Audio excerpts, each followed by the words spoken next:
चलिए नया टॉपिक है वर्क, एनर्जी एंड पावर। ठीक है, इससे पहले हमने डिस्कस किया था लॉज ऑफ मोशन के बारे में। आज नया टॉपिक है वर्क, एनर्जी एंड पावर के बारे में। पहले हम इसमें पोर्शन उठाएंगे, दैट इज वर्क। पहला पोर्शन जो इसमें होगा दैट इज वर्क।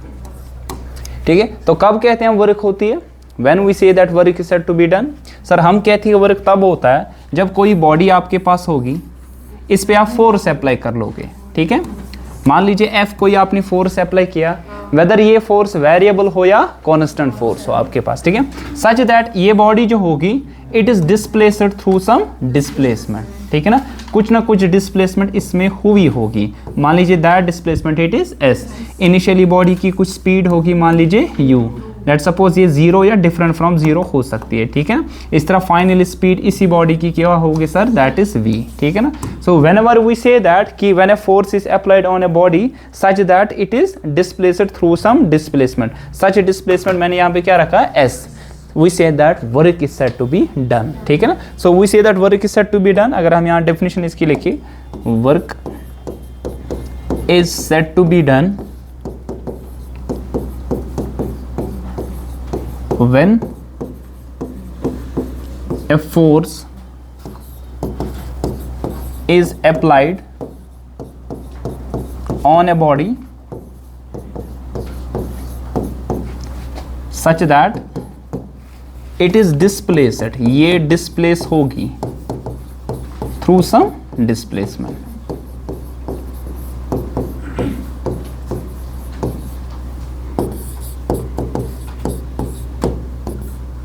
ठीक है, फॉर एग्जाम्पल आपके पास क्या, मान लीजिए घर में एक बड़ा सा पत्थर है, उसको एक जगह से दूसरी जगह लेना है। ठीक है, एक आदमी आ जाएगा, लेट्स सपोज एक लेबरर आ जाएगा, वो लेबर क्या करेगा, वहां पे उसको धक्का देगा। सुबह से लेकर शाम तक वो धक्का दे रहा है, इवन तो वो फोर्स भी अप्लाई कर रहा है, बट एक जगह से दूसरी जगह वो पत्थर नहीं हिल रहा है। सो आप कहोगे उसने कोई काम किया? नहीं, काम तो तब होता है जब एक जगह से दूसरी जगह आपके पास पत्थर जाता है। ठीक है, वरस दूसरा आ जाएगा, उसने यही पत्थर एक जगह से दूसरी जगह लिया, तो इसमें डिस्प्लेसमेंट आ गई, तो काम आपका हो गया, तभी आप उसको अपनी दहाड़ी दोगे। ठीक है ना, तो तभी आपके पास होगा वर्क जब तक कि बॉडी डिस्प्लेस ना हुई होगी। डिस्प्लेसमेंट होगा तो वर्क हुई होगी, डिस्प्लेसमेंट नहीं होगा, इवन तो अगर आपने फोर्स अप्लाई किया भी होगा तब कभी भी आपके पास वर्क नहीं होता है। ठीक है, अब मेजर कैसे करते हैं हम? मेजर कैसे किया जाता है? Can you tell me? It is measured as the dot product of, हमने ये पढ़ा था, आपको पता है कहां पे पढ़ा था? हमने पढ़ा था डॉट प्रोडक्ट में। दो प्रोडक्ट्स पढ़े थे ना, scalar product and vector product, dot या क्रॉस जिसे हम कहते हैं, वेक्टर्स में पढ़ा था, वहां पे हमने ये एग्जांपल दी थी। ठीक है, so it is measured as the dot product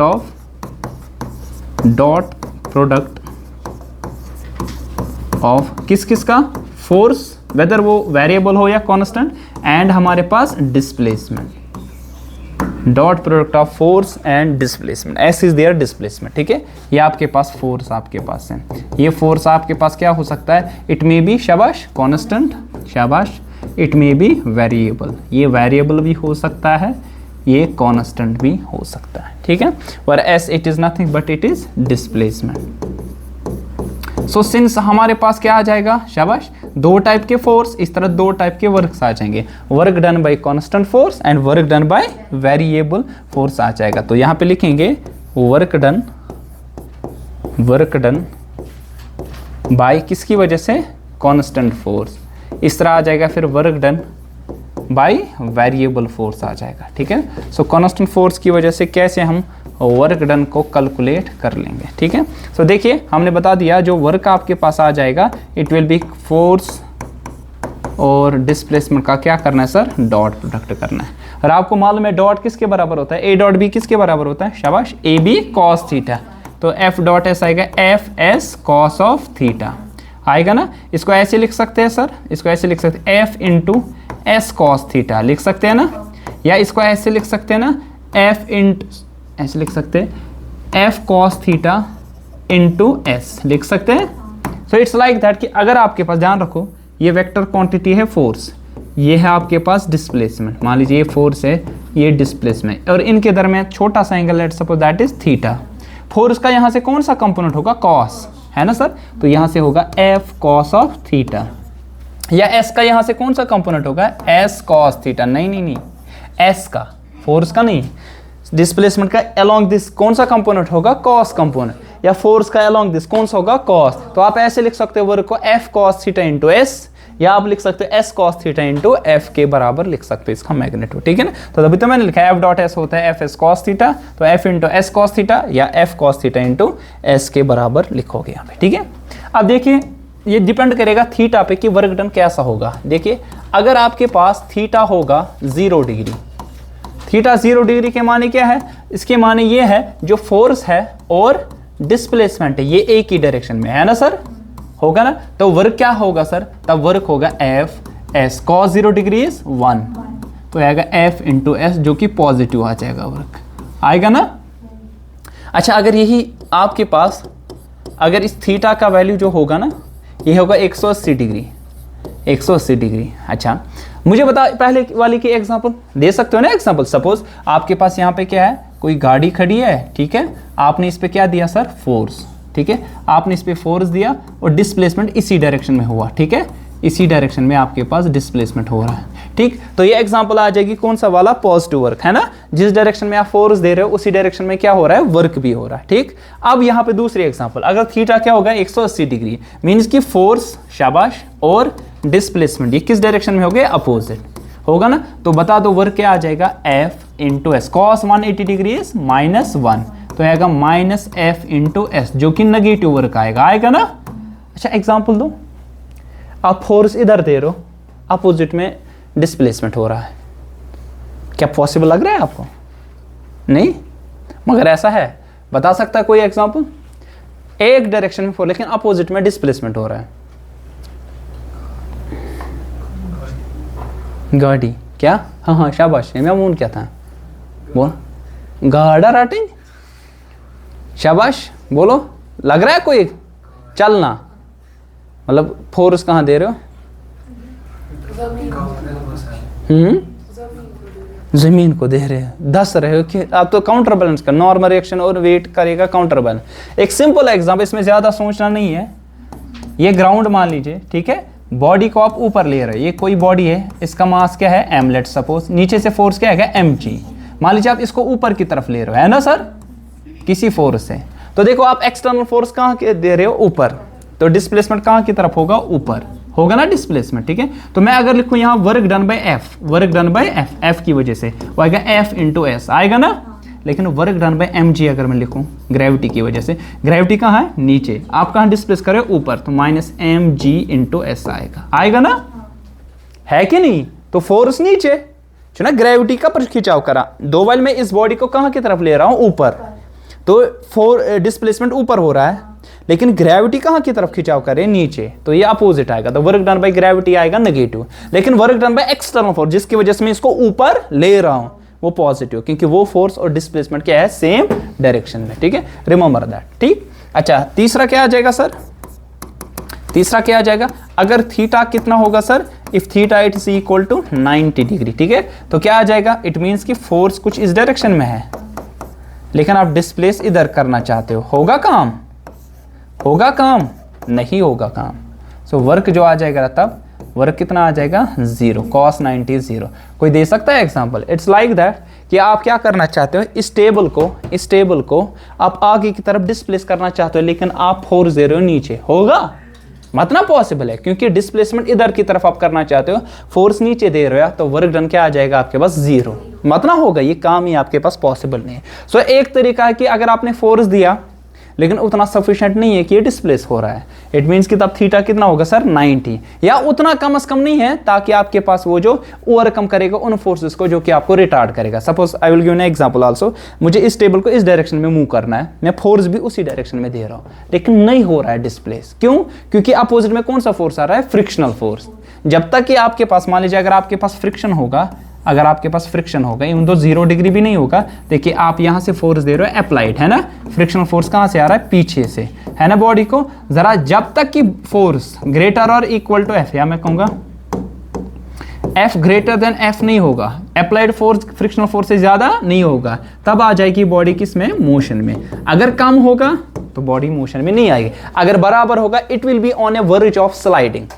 क्या मतलब on A verge of sliding, मतलब कि तैयार हो गया बॉडी क्या करने के लिए, स्लाइड, स्लाइड नहीं होगी जब बराबर होगा, लेकिन तैयार होगी जब तक कि अप्लाइड फोर्स बराबर ना हो। आप बताओगे ये एग्जांपल है, फोर्स उसी में दे रहे, उसी डायरेक्शन में जहां से डिस्प्लेस करना चाहते हो, लेकिन बॉडी मूव ही नहीं कर पा रही है, तब आपका फोर्स रिटार्डिंग फोर्स से कम होगा। दूसरा केस क्या है, वर्क डन 0 होगा, फोर्स और डिस्प्लेसमेंट किस एंगल पे, 90 डिग्री पे। ठीक है, बात है समझ? कोई कंफ्यूजन? क्या हुआ, नहीं आया समझ किसी को? कोई हाँ हाँ, वो तो बात सही है ना आपकी, मतलब आपका फोर्स उतना सफिशिएंट ही नहीं है कि वर्क डन कर पाए। इट्स लाइक दैट, मैंने एग्जांपल दी, बड़ा सा पत्थर है, आप उसको नहीं हिला पा रहे हो, रीजन क्या है, फ्रिक्शनल फोर्स ज्यादा है। आपको पता है फ्रिक्शनल फोर्स किस पे डिपेंड करता है, सरफेस, तो सरफेस पे, नॉट की area of contact. Area of contact पे नहीं डिपेंड करता है। क्या मतलब, जितनी ज्यादा जगह ली होगी आपको लगता है फ्रिक्शन ज्यादा होगा? जरा एग्जांपल दो। अगर ज्यादा जगह पे अटैच, ज्यादा एरिया लिया होगा किसी बॉडी ने, आपको लगता है वहां फ्रिक्शन ज्यादा होगा अगर कम जगह ली होगी? कहां लगता है, जहां ज्यादा लिया होगा। देखो example, I will give an example. ये कमरा है, इस आधे कमरे में एक एल्यूमिनियम फॉइल बिछा दो, एल्यूमिनियम फॉइल पूरे कमरे में या आधे कमरे में, उसको हिलाना आसान है। अगर मैं ये टेबल रखूँ ना सिर्फ वहां पे, इसका वजन कुछ रख, ये टेबल रखूँ, इसको हिलाना मुश्किल है, दो इसने जगह के लिए कम। ये डिपेंड करता है वेट पे, किस पे, और वेट पे नॉर्मल रिएक्शन है ना। आपने पढ़ा फ्रिक्शनल फोर्स किसके बराबर होता है, frictional force mu times normal reaction, है ना। यहाँ नॉर्मल रिएक्शन किसके बराबर है, mg, नीचे से mg, नॉर्मल रिएक्शन कहाँ, ऊपर। तो जितना बॉडी का वेट ज्यादा है, जितना बॉडी का वेट ज्यादा है, फिर उसका कंपोनेंट भी ज्यादा हो सकता है। इंक्लाइन प्लेन पे आता है ना कंपोनेंट, है ना सर, ऐसे ये बॉडी नीचे से mg, अब यहाँ से नॉर्मल रिएक्शन, और यहाँ से क्या आता है mg cos थीटा, अगर आपको याद होगा, ठीक है ना। तो ये डिपेंड करता है वेट पे कि बॉडी में फ्रिक्शनल फोर्स कितना एक्सपीरियंस होगा। ज्यादा वेट ज्यादा फ्रिक्शन, तभी तो बड़ा पत्थर मींस ज्यादा फ्रिक्शन होगा। इवन तो अगर उसी सरफेस पे आप रखोगे ना, उतनी एरिया पे एक कॉटन बॉल को, कॉटन वाली बॉल को रखोगे, उतना बड़ा पत्थर है, उससे दुगनी सरफेस पे अगर लेकर ना एक कॉटन बॉल, उसको हिलाना क्या है, आसान। लेकिन अगर कॉटन बॉल जो ली थी ना आपने, उससे कम साइज, हाफ साइज में रखोगे, किसको, वहां पे पत्थर को रखोगे, ठीक है, उसका वजन ओब्वियसली क्या होगा सर, ज्यादा, डेंसिटी ज्यादा है, तो वो अगर इवन एरिया उससे कम ही ले, लेकिन आपके पास फ्रिक्शन क्या होगा, एक्सपीरियंस ज्यादा, क्योंकि उसका वेट क्या होगा सर, ज्यादा है, तो फ्रिक्शन भी एक्सपीरियंस क्या होगी सर, ज्यादा होगी। ठीक है, ये बात समझ लेना अपनी जगह। सो ये था वर्क डन बाय किसकी वजह से, कांस्टेंट फोर्स। अच्छा ये बता सकते हो कि यूनिट क्या होगा, अच्छा वर्क का यूनिट क्या है, SI यूनिट। अच्छा यहां पे लिखते हैं SI यूनिट क्या है वर्क का, बता दो, SI यूनिट। SI यूनिट आएगा वर्क किसके बराबर, फोर्स इनटू डिस्प्लेसमेंट, तो इट फोर्स का क्या आएगा, न्यूटन, डिस्प्लेसमेंट का मीटर, उसी को हम कहते हैं जूल। ठीक है, इसका जूल है, ठीक है ना, not newton metre, joule. Newton metre torque का भी है ना, है ना, टॉर्क का बहुत सारों का है, सेम आ जाएगा, लेकिन आपके पास इसका यूनिट क्या है, जूल। अच्छा किलो जूल कितना होता है, 10⁻³ जूल, है ना सर। मेगा जूल क्या आ जाएगा, 10⁻⁶ जूल। अच्छा इसका CGS यूनिट भी है, उसको क्या कहते हैं सर, अर्ग। क्या कहते हैं सर, अर्ग।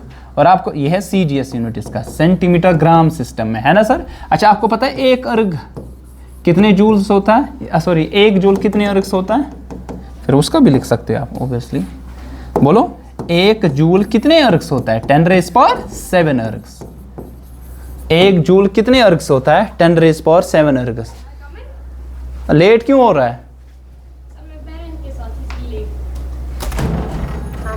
हाँ जाओ।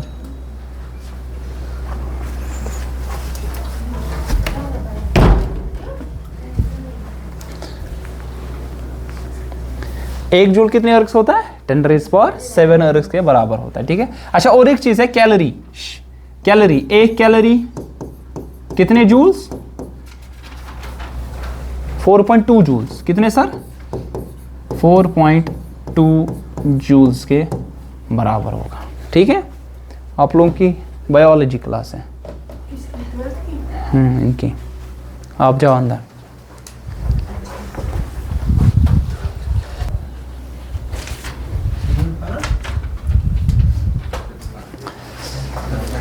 चलिए, एक calorie, calorie is also unit of energy. एक कैलोरी कितने जूल्स होता है? 4.2 जूल। तो कभी कभार आपके पास कैलोरीज में होगा, कभी कभार जूल्स में होगा, कभी कभार अर्ग्स में हो सकता है, ठीक है, लेकिन इसका कन्वर्जन आपको पता होनी चाहिए, ठीक है।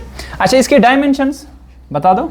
डायमेंशंस ऑफ वर्क क्या होता है? अगर आपको याद होगा, हमने पढ़ा था m power 1, l power 2, t power -2। Simple, क्योंकि मास इसमें एक बार आएगा, लेंथ कितनी बार? 2, और टाइम कितनी बार? डिवाइड में 2 बार, तो ऊपर आ जाएगा -2 टाइम। ठीक है साहब, ठीक। तो ये था इसका ऐसा ही, ठीक। इस तरह हमारे पास है work done by variable force. अभी तक था कौन सा? Constant force. अभी है work done by variable force.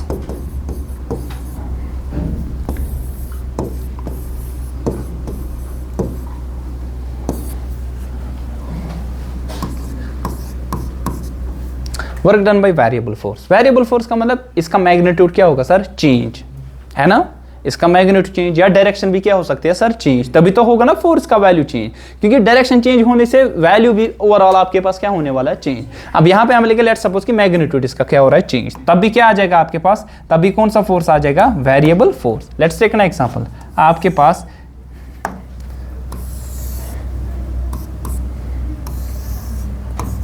यहां से फोर्स और यहां से displacement, force versus displacement curve है, ठीक है। अब यहां पे फोर्स क्या है? क्या कांस्टेंट है कि वेरिएबल? वेरिएबल।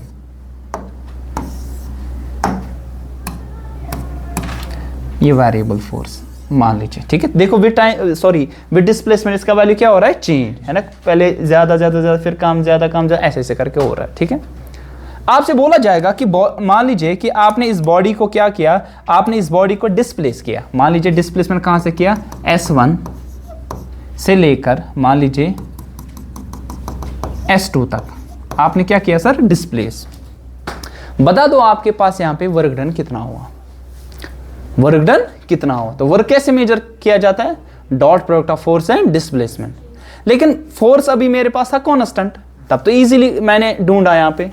What happens जब आपके पास क्या होगा? फोर्स होगा वेरिएबल। अगर वेरिएबल फोर्स होगा तब क्या करें हम, ठीक है। अगर हमारे पास फोर्स होगा variable,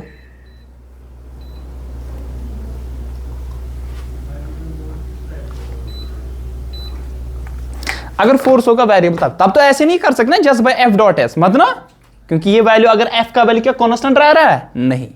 for that reason what we do sir, हम उसके लिए क्या करते हैं? For that what we do, we take small infinitesimal element. छोटा सा एलिमेंट हम लेते हैं। क्या लेते हैं सर? छोटा सा element. We call this as infinitesimal element, ठीक है। तो यहां पे लेंगे छोटा सा एलिमेंट,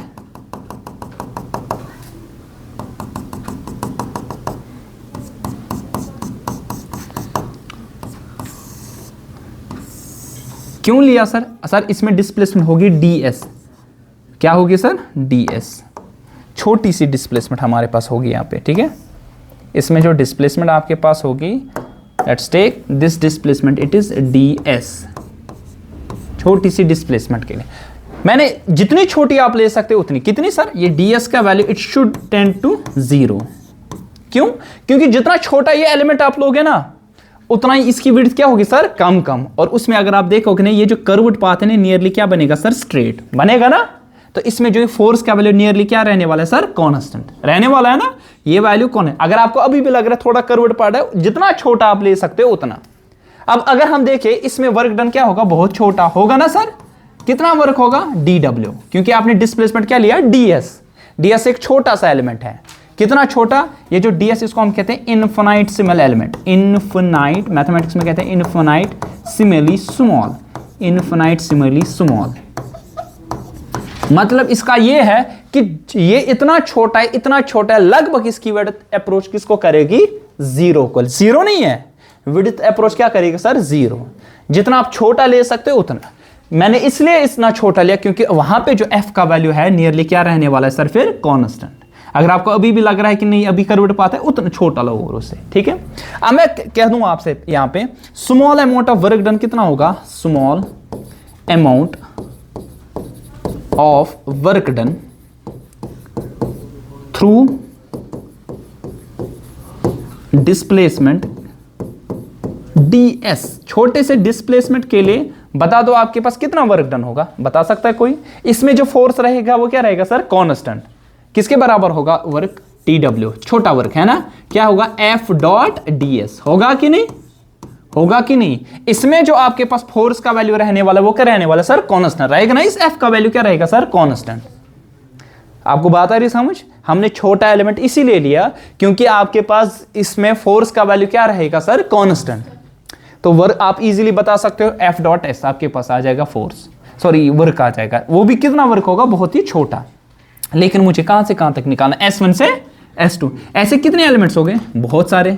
कितने हो गए? Infinite number of elements. अब इन सारे छोटे छोटे एलिमेंट, छोटे छोटे वर्क डन को क्या करना पड़ेगा? ऐड करना पड़ेगा ना। अब मुझे बता, क्या ये एक एलिमेंट इधर लोगे आप, फिर दूसरा इधर, तीसरा इधर, की कंटिन्यूस लोगे? कंटिन्यूस लोगे ना। ये मत है कि आपने यहां एक एलिमेंट लिया, फिर थोड़ी डिस्प्लेसमेंट के बाद फिर किया वर्क, थोड़ी डिस्प्लेसमेंट के बाद फिर किया वर्क, ऐसा नहीं है ना। आपने S1 से लेकर S2 तक क्या करना है? कंप्लीटली वर्क किया करना है, ठीक है? क्योंकि S1 से S2 तक कंटिन्यूअसली फोर्स लग रहा है। तब आपके पास जब कंटिन्यूअस चीजों को ऐड करते हैं हम क्या यूज करते हैं? इंटीग्रेशन। किसका यूज करते हैं? सो हम लिखेंगे फिर कि आपके पास total amount of work done कितना आएगा? Can you tell me? Total amount of work done from कहां से कहां तक सर? S1 से लेकर कहां तक सर? S2 तक। आपको बात है S1 से S2 तक जो आपके पास फोर्स वो क्या रहने वाला है सर? वेरिएबल होगा ना, चेंज। लेकिन छोटे से डिस्प्लेसमेंट के लिए क्या था सर? कांस्टेंट। इससे पहले आसान था, फोर्स आपके पास कांस्टेंट होगा, मतलब कि 40 न्यूटन मैंने दिया, हमेशा 40 न्यूटन। अब क्या हो रहा है? पहले 10, 12, 15, 20, 18, 10, 8, 7 चेंज हो रहा है ना, चाहे कम या ज्यादा आपके पास हो रहा है। अब मैंने छोटा सा एलिमेंट के लिए देखा मैंने, फिर मुझे टोटल देखना है। टोटल वर्क किसके बराबर रखूं? W। ये किसके बराबर आने वाला है? W। ये आएगा इंटीग्रेशन ऑफ DW। छोटे छोटे वर्क डन को क्या करो? ऐड। लेकिन जब भी कंटिन्यूस चीजों को ऐड करते हैं हम क्या यूज करते हैं? इंटीग्रेशन, ठीक है ना। सो ये किसके बराबर? DW हमने लिखा अभी F डॉट ds। कहां से कहां तक सर? S1 से लेकर S2 तक आ जाएगा, सिंपल। सो इंटीग्रेशन क्या देता है हमें? एरिया। क्या देता है? आपको पता है डेरिवेटिव क्या देता है? स्लोप ऑफ द टेंजेंट, है ना। तो इंटीग्रेशन क्या देता है हमें? Area. It is area under the curve. कौन सी curve? Force versus displacement, F versus S, force versus displacement curve के अंडर जो एरिया आ जाएगा आपके पास, दैट विल बी देयर, क्या होगा आपके पास? That will be there work. ठीक है, आई बात समझ? इस पर प्रॉब्लम करेंगे, उससे थोड़ा आसान आपको समझ आ जाएगा, ठीक है। चलिए, तो पहली प्रॉब्लम आ सकती है ऐसी सिंपल वैल्यू। पहली प्रॉब्लम क्या बोला जाएगा? बोला जाएगा कि देखिए आपके पास एक फोर्स जो है ना, फोर्स आपके पास है, it is 2i cap plus 3j cap plus 4k cap, ठीक है। और आपसे बोला जाएगा कि डिस्प्लेसमेंट जो आपके पास है it is equal i cap minus j cap minus k cap, ठीक है, plus k cap, let's suppose, ठीक। आपसे बोला जाएगा वर्क कितना होगा, तो क्या बता दोगे? Simply F dot S, F dot S. So कैसे लिखोगे F dot S? Dot product कैसे करते हैं? I वाले कंपोनेंट को I के साथ, J वाले को K वाले को K के साथ। 2 इसका क्या है? Coefficient 1, 2 1 are 2, 3 into minus 1 is minus 3, 4 into 1 is 1, 4 sorry 4 2 6, 6 minus 3 3। तो कितने जूल्स आ गया? 3 जूल्स। अब बताओगे वर्क आपने 3 जूल किया। अब बताओ यहाँ थीटा 0 होगा इनके दरमियान, कि थीटा 90 होगा, कि थीटा क्या होगा? ऑब्ट्यूज होगा, एक्यूट होगा, क्या होगा? एक्यूट होगा। पता है क्यों? क्योंकि अगर ये 90 होता तो 0 आता, अगर 90 से ज्यादा तो नेगेटिव आता। अगर आपके पास एक्यूट, तो यहाँ पे लिखो आप थीटा जो होगा ना, it will be less than 90 degree, greater और इक्वल टू 0 डिग्री। क्योंकि 0 डिग्री अगर होगा ना तब भी आपके पास पॉजिटिव आता है, किया था ना हमने अभी।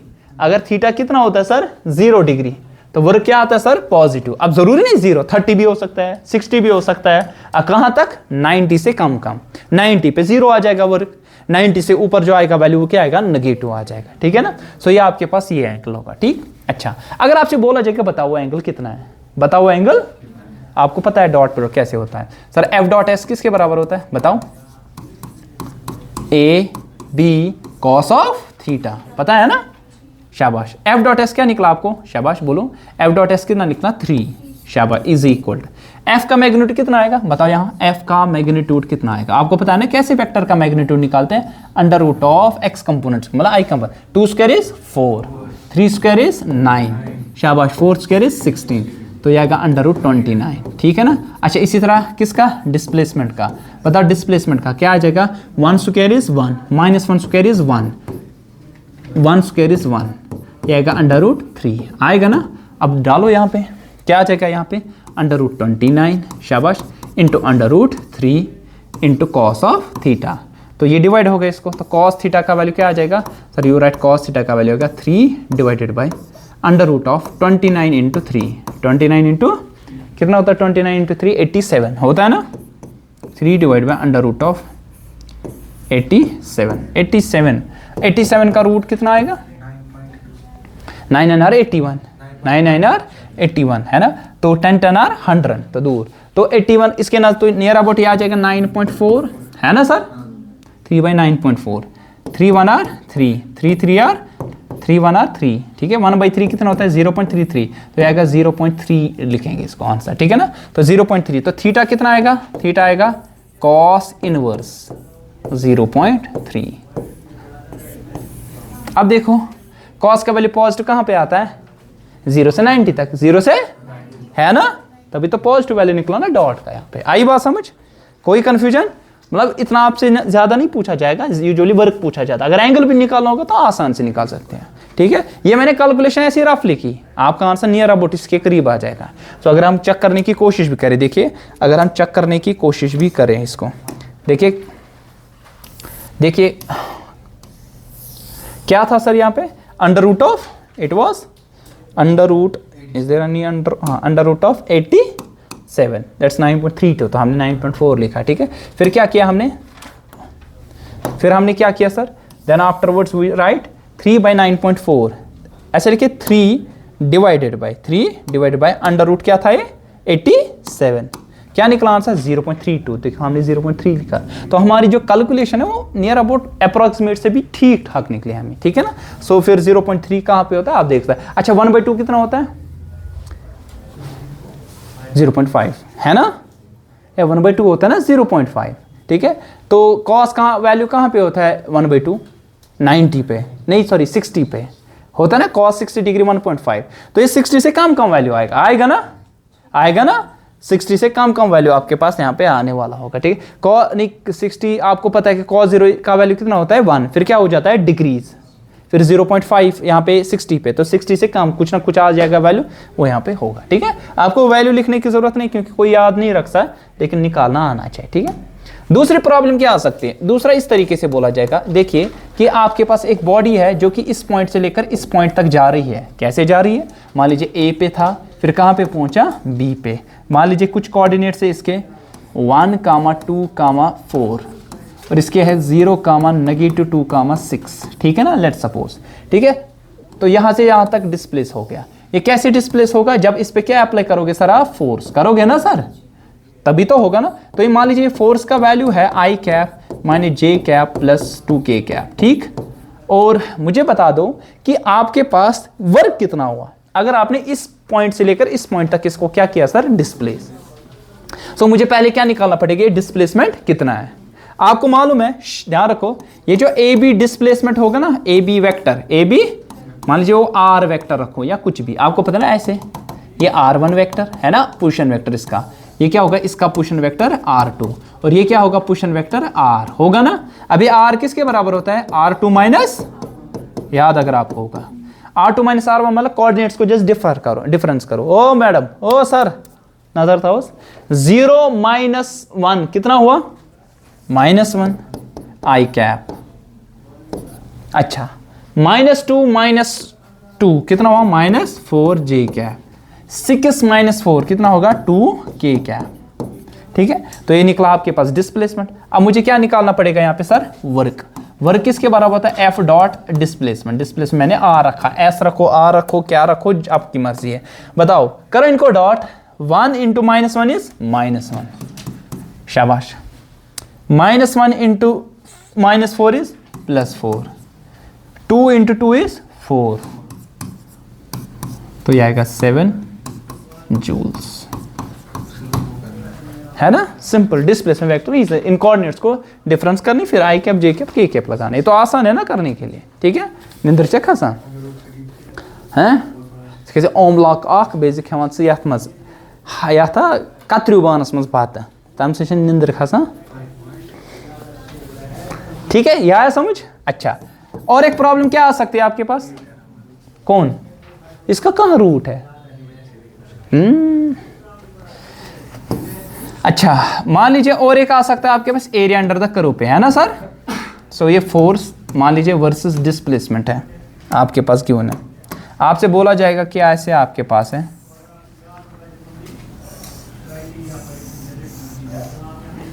ठीक। ये कुछ आपके पास कर्व है और ये वैल्यू कुछ है मान लीजिए 10, ये वैल्यू मान लीजिए है ये है 5 और ये वैल्यू मान लीजिए 5 है, ये मान लीजिए 8 है, ये मान लीजिए 10 है, ठीक है। आपसे बोला जाएगा बता दो वर्क कितना हुआ। सो वर्क कितना था, but area under the curve, area under the curve, ये माइनस आ जाएगा क्योंकि नीचे तरफ से। तो एरिया अंडर कर्व क्या है, एक तो ये, एक तो ये और एक तो ये।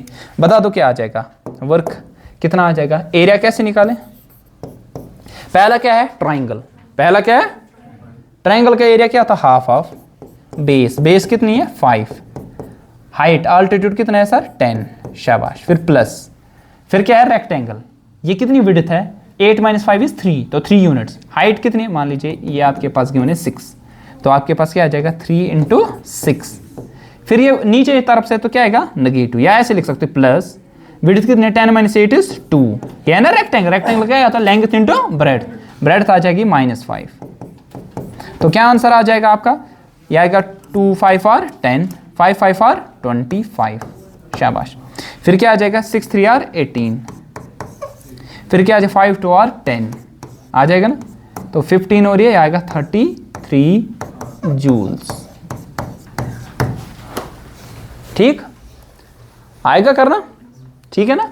So area under the curve पे ऐसे भी आप निकाल सकते हैं, कोई मुश्किल वाली इसमें कोई प्रॉब्लम ऐसे बनती ही नहीं आपके पास, ठीक है। आई बात समझ। फिर ऐसा आ सकता है कि जो मैंने अभी बता दिया integration, area under the curve पे आया। अब ऐसे आपसे बोला जाएगा कि एक फोर्स है जो कि वेरिएबल फोर्स है, मान लीजिए एफ का वैल्यू जो है इट्स इक्वल टू 2y² + 3, ठीक है। ये है आपके पास न्यूटन्स में। अब ये वैरी हो रहा है, क्या क्यों वैरी होगा, कोई बता सकता है, कोई बोल सकता है ये क्यों वैरी होगा, कोई बोल सकता है। क्योंकि y का वैल्यू क्या होगा सर चेंज, इसका वैल्यू भी क्या होने वाला सर चेंज। बता दो वर्क डन कितना होगा मेरे पास अगर मैं डिस्प्लेस इसको कर दूं बिटवीन y = 1 से लेकर y = 3 मीटर तक, ठीक है।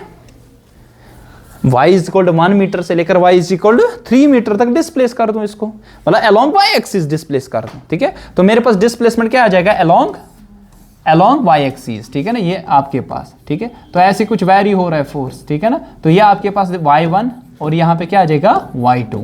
तो y1 कितना है 1, y2 कितना है 3, यहां से आपको वर्क निकालनी है। तो कैसे आ जाएगा आपके पास बता दो। सो आपको मालूम है ना सर, जो वर्क आ जाएगा जो कि क्योंकि ये वेरिएबल फोर्स है तो क्या आ जाएगी इंटीग्रेशन f dy आएगा ना। सो कहां से कहां तक y = 1 से लेकर y = 3।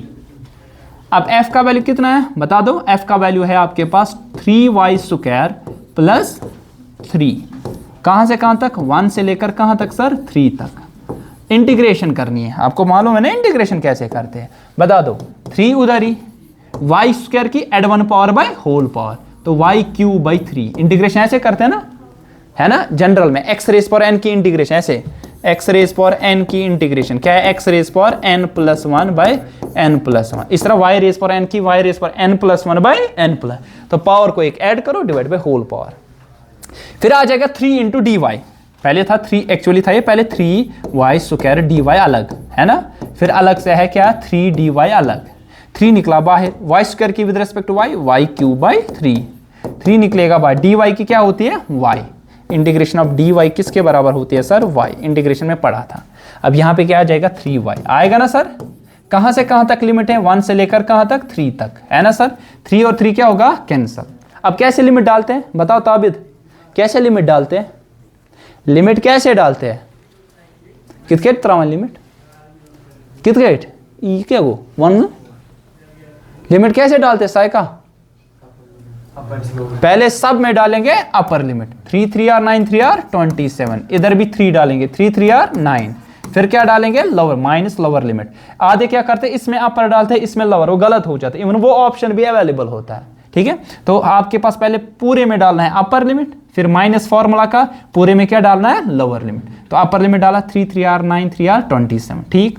फिर क्या आएगा 3 × 3 क्या आएगा 9, फिर माइनस फॉर्मूला का लोअर लिमिट क्या 1 1 क्यूब इज 1, 3 1 आर 3, 27 - 9 इज 38 है ना सर, वही आएगा ना 38 36 -4 व्हाट इज 36 में 32 जूल्स आ जाए। ठीक है, बात आई समझ? ठीक, तो ये था हमारे पास कि वर्क डन का कैसे कंसेप्ट है और वर्क डन को हम कैसे कैलकुलेट कर सकते हैं। ठीक है, तो it was work done by constant force and work done bye किसकी वजह से सर? वेरिएबल फोर्स की वजह से।